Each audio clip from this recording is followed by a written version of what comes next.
Hi everyone! This is a review and critique of the long-awaited Zootopia 2. And let's go! I apologize in advance if you don't understand something. I translated script using Google Translate. The film starts by quickly reminding us how the first movie ended, and telling us that the city's anniversary is coming up, showing various locations in Zootopia. Wait, did they just take a scene from the first movie and paste it in here? I checked the beginning of the movie and yes, damn it, they just cut a scene from the first movie. The question is why?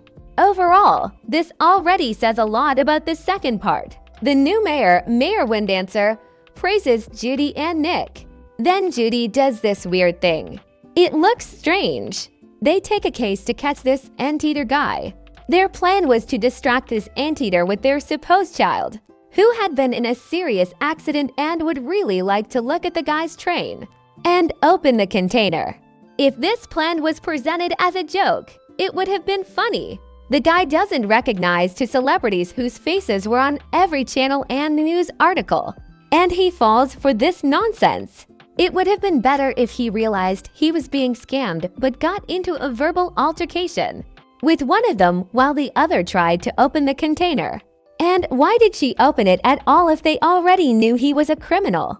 After this clown show, Judy and Nick chase him, destroying the city along the way. In the van, Judy finds a piece of snake skin. They get scolded for the distraction and are sent to therapy. Why does Chief Bogo, or whoever he is, not want to believe there is a snake in Zootopia, even though Judy brought him a piece of its scale?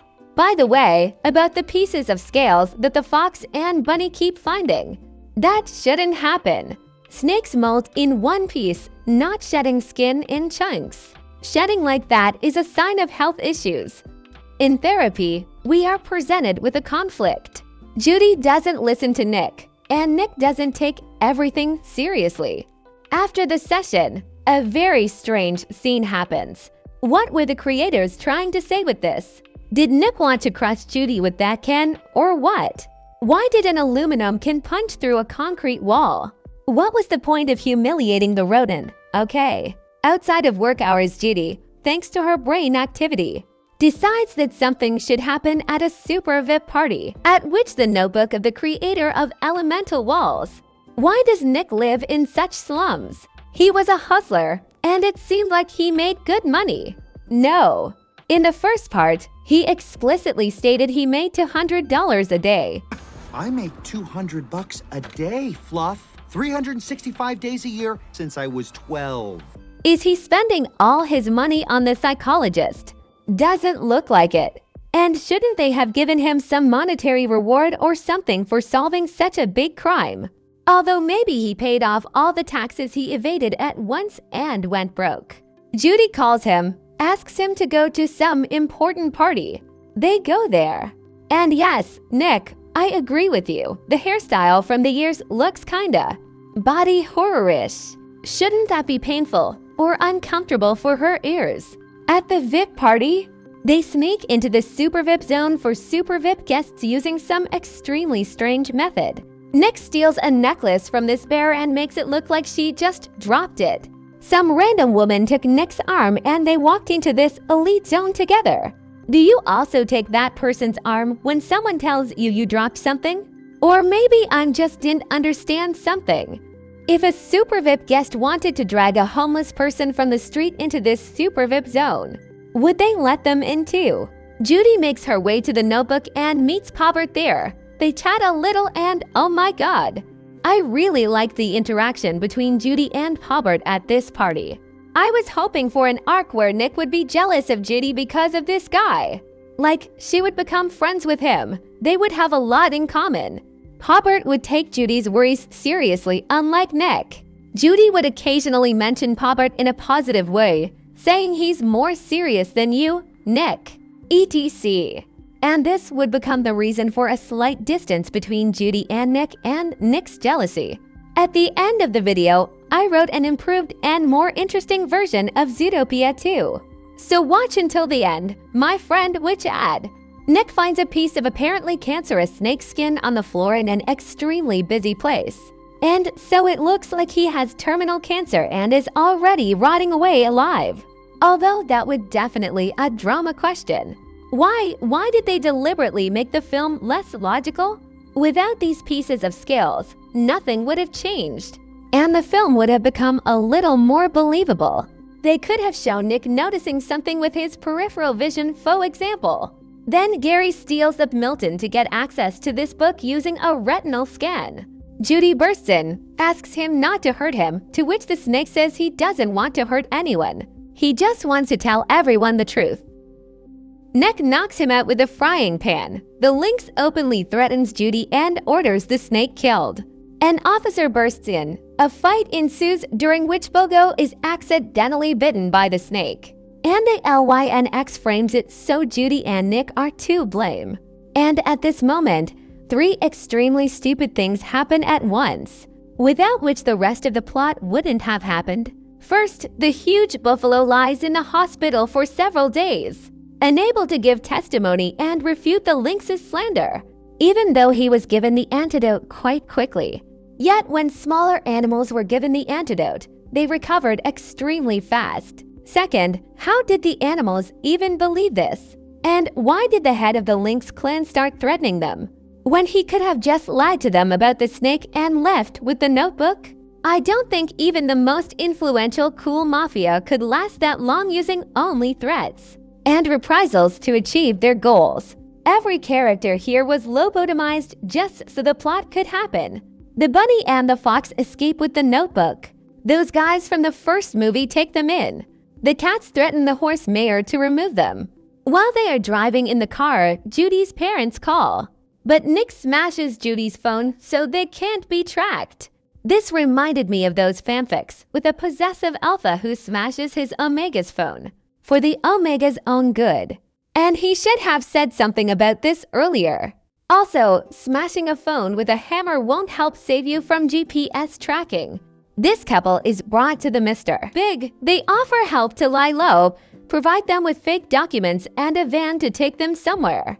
But Judy refuses this, and that charming rodent gives Judy her acquaintance. The beaver nibbles an expert on reptiles. Nick doesn't want to risk it and just wants to lie low, but Judy persuades him. Thanks to the beaver, they arrive at the reptile lair. A small sea-dwelling community became the intermediate point between Zootopia and the reptilian ghetto. This guy took them to the abandoned ship where the reptilians live. While they are going there, a boar, who was ordered to track them, picks up their trail. By the way, this guy looks a lot like the Lorax. While they were going down, Nick mentions that he has some trauma because of reptiles. Throughout the film, it's mentioned that Nick has childhood traumas. I hope they would explore this in the film, but no. It's just mentioned without any specifics. Although it would seem this second part is perfect to tell more about this cutie, but no. Why do we need Nick's development? Let's show a reptile's heel on the entire cinema screen instead. And something tells me reptiles don't have milk teeth and molars. More precisely, I mean that reptiles have teeth, but they don't look like that at all. The reptile tells them that snakes can see messages on metal. But then the boar bursts in and the heroes have to run. The snake steals the notebook and Judy goes in pursuit. In pursuit of the snake, Nick and Judy jump into a pipe completely filled with water. They almost drown in this pipe, but get out. Getting out, they meet 2 goats. In my opinion, this scene with the stereotypical Scots was slightly offensive. Why couldn't they just replace them with ordinary goats? They say there used to be a snake lair in the hotel on this mountain. The fox and the hare start climbing up, they quarrel, and the recorder pen breaks, which is how the police figure out which direction to search for the fugitives. That was a good move by the screenwriters. The quarrel continues in the hotel, but the police find them, the fox is detained, Judy is saved. Why didn't Judy just climb onto this beam and jump? Apparently to drum up more drama. The fox is interrogated about where Judy is, but he don't know. It's strange that the kitty inflicts a serious injury on the fox. But there are no traces of the wound on Nick in the following scenes. She gives him a Ziploc bag with Pobbert's fur. The father somehow understands that it is exactly Pobbert's fur. Question: how? It could have been anyone with white fur. There wasn't enough fur to figure it out immediately.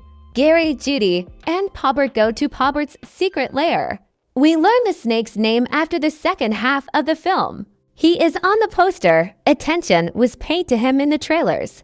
But until minute 40, he practically didn't appear. Sometimes, while I was watching it, I have a feeling the script was written by a neural network.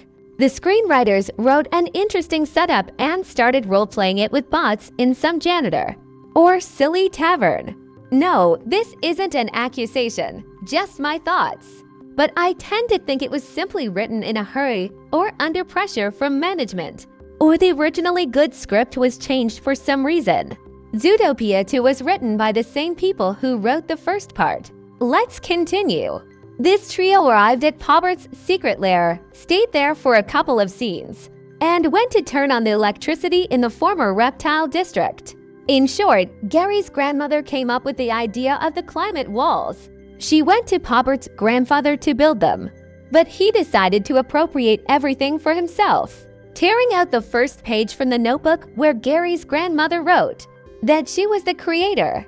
The snake is hiding this patent somewhere in his house. The grandfather buried the reptile district under snow so that no one would find anything for sure. As a bonus, the lynxes cut off power to their district.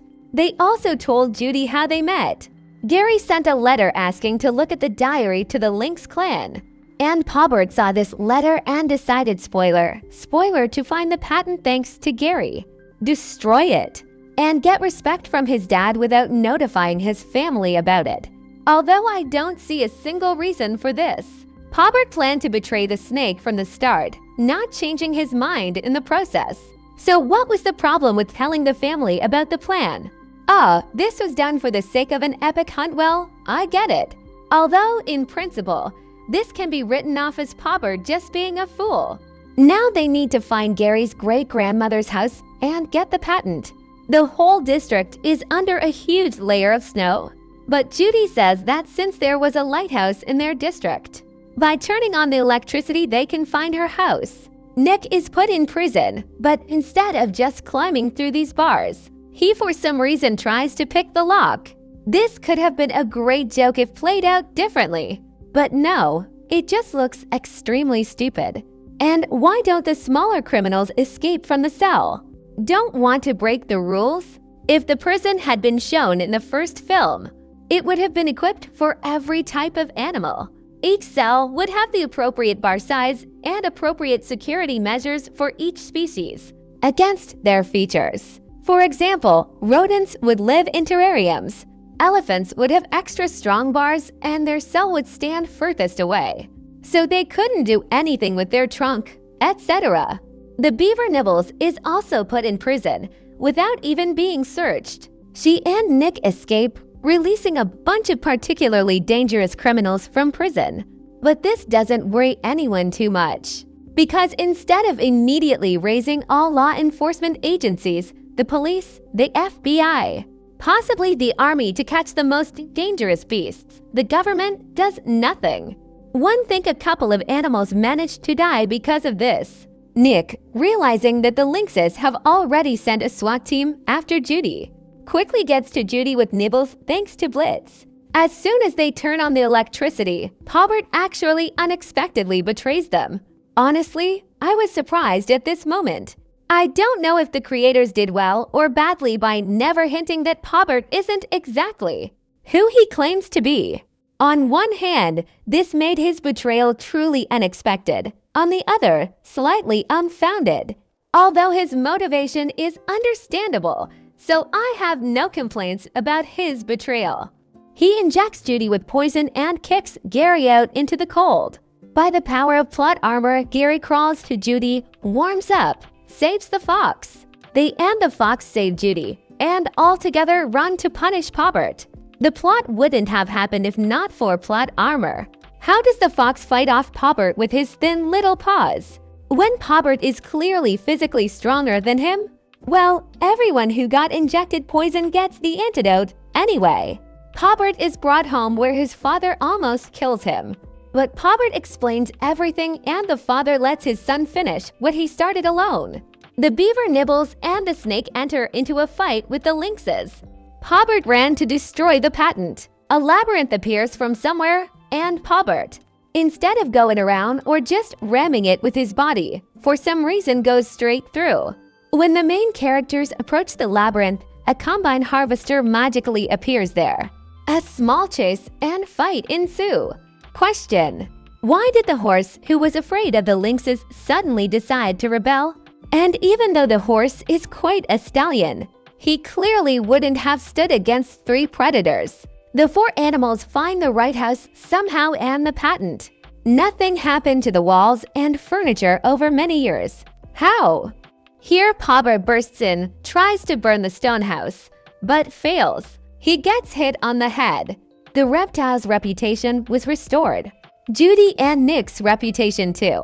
Happy end. Now Judy and Nick need to catch everyone they let out of jail. The end, well, a so-so movie. I expected much, much more. The second film was made by the same people as the first part, so I don't know how this could have happened. But Zootopia has its good moments too. I really liked Pawbert and everything about him. At first, I didn't understand why he suddenly went crazy when he was running to get the patent from Judy. But I noticed this scene in the editing. Then Pawbert almost got the much-desired praise from his father. But the moment was interrupted by the beaver. It was so close. It's a bit of a shame that she was shown for only about 30 seconds, but they did show her. Also, the new canon with reptiles doesn't break the laws of the first part. I guess. My final rating for this film is 5/10. If it were just a cartoon from some unknown studio, it could have been higher. But not only is this not a low-budget film, not just a new but not very successful Disney picture, it's a sequel to Zootopia, which fans have been waiting for 9 years. You can argue with me, saying your expectations are your problem. Perhaps. But expectations don't come out of nowhere. It's important that this is just my version of events, created in about 15 minutes. I'm not saying that this is the best thing that has ever been written. During an assignment regarding a case they were given, Judy and Nick encounter a snake named Harry. However, he manages to escape. Nick wants to report this to the chief immediately, so the entire police force can start investigating. But Judy feels that making a scene is unnecessary. They decide to investigate on their own. Somehow the details aren't crucial. They stumble upon a character named Pawbert. Judy hits it off with Pawbert since they have things in common. They quickly become friends. Nick starts to get jealous of Judy's friendship with Pawbert. Pawbert accidentally introduces Judy and Nick to Harry, even though he absolutely didn't want anyone else to know about Harry. Surprisingly, a friendship develops between Nick and Harry throughout the subsequent events up until the finale. Minor conflicts and arguments arise between Judy and Nick, stemming from roughly the same reasons as in the original sequel draft. In this version, Pawbert is smarter. He informs his family about Harry and his intentions. He promises them that he will help Harry find a specific document, destroy it, and then betray him. His family approves of the plan and agrees to assist in finding the paper, pretending to promise the snake that they will find it and reveal the truth claiming. They had no idea their great-grandfather was such a villain. However, Judy and Nick learned from Harry that it was actually Harry's grandmother who invented the walls. This creates a problem for the lynxes. They now have unwanted, rather famous witnesses with good reputations who know the truth about the walls and are very eager to tell everyone. The lynxes devise a solution for this dilemma. They plan to simply say the paper was never found and that Harry died tragically. If Judy and Nick tag along, they will simply kill them too. But the fox suspects Pawbert. He starts digging into him and realizes that Pawbert actually intends to betray the rabbit and the snake. He warns Judy, but she doesn't believe Nick, thinking he is just jealous or that his ego can't handle it.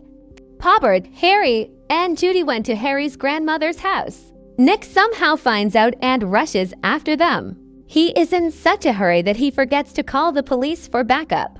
A fight will break out between them. The lynxes will make it look like your kind lured them to some random house to finish them off. To solve Pubert's murder themselves and gain fame and a bowl of rice reward. And they did this to give the snakes a chance to take over their place in the snowy region. During the fight, Harry accidentally bites Pubert, so the lynxes will have no problem blaming them. Fox and Harry will escape, and one of them manages to grab that ill-fated piece of paper. So they are now being hunted.